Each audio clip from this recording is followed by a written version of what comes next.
श्रृंगार उनका सबसे अच्छा होता है। साउथ इंडिया की हीरोइनों का श्रृंगार, गहना, आभूषण, वस्त्र सब सुंदर होता है।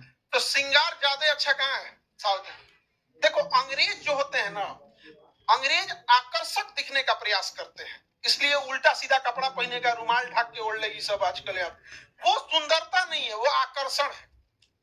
और भारतीय जो परिधान है, जो साड़ी के कपड़े हैं या जो भारत का बनावट है, वो सुंदर है। तो सुंदरता और आकर्षण में अंतर है। आकर्षण कुछ पल के लिए है, कुछ समय के लिए, आकर्षण समाप्त हो जाएगा, लेकिन सुंदरता लंबे समय के लिए होते हैं। तो भारत का जो सौंदर्य था वो सुंदरता पर आधारित था, जिसे अंग्रेजों ने आके आकर्षण पे कर दिया। आप साउथ इंडिया के नृत्य देखिएगा, भरतनाट्यम, वो आपको सुंदर लगेगा। उसमें कपड़े देखिएगा पूरे एकदम जो भारतीय साड़ी पहनी जाती है पूरा, और उसमें कला का प्रदर्शन है, बहुत ही सुंदर लगेगा। लेकिन है जो नचनिया डिस्को में नाच रही हैं सब, ये आकर्षक लगेंगे। तो अंग्रेज ने जो है ना, ये बड़ा चतुराई से थोप देते हैं सब, और जो आकर्षक लग रही है उसको विश्व सुंदरी का अवार्ड दिया। आकर्षक का अवार्ड दो, सुंदर कौन सी लग रही है, तो अंडरवियर पे घुमा रहा है उसको। अजब हाल है, सुंदर नहीं लग रहे हैं, क्या लग रहे हैं? आकर्षक। डिफरेंस होता है, आप समझो, बहुत माइन्यूट अंतर होता है। हम तो भैया सीधी बात, भारत की संस्कृति से केहू खिलवाड़ करेंगे एक तमाचा दे देंगे हम, हमारा ये सब नहीं आता है। भाई आप जो है, आप गधा को गधा बोलो ना, आप गधा को कहिएगा कि बारहसिंगा है, क्या मतलब बनता है? यहाँ पे आपने आकर्षक को देखा है, वो सुंदर है ही नहीं है। तो भारत की परिदृश्य क्या है? सुंदरता के लिए। क्या चीज क्या है? सुंदरता। समझ में आ रहा है कि नहीं आ रहा है? आई जो हीरो हीरोइन घूम रही है बॉलीवुड वाली, ये कौन चीज है? आकर्षक बनने के चक्कर में। समझ में गया? तो ये संस्कृति खराब कर रहा है सब।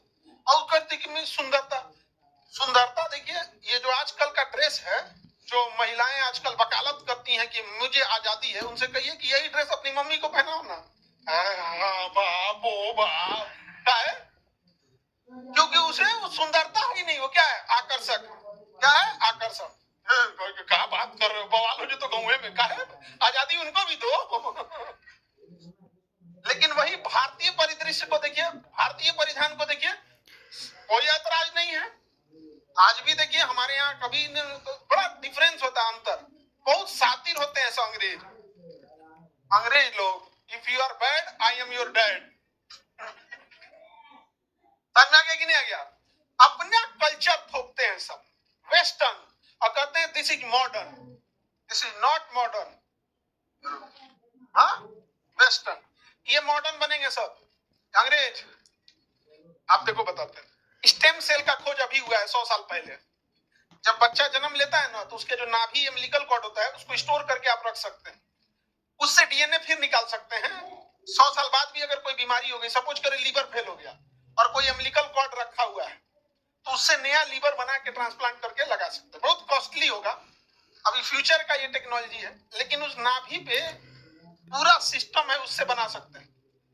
हमारे यहाँ पिछले 2000 साल से बच्चे का जो नाभि झड़ जाता है, तो उसे बड़ी सावधानी से ले जाके चुपके से कहीं दफना दिया जाता है, किसी को मिल ना जाए।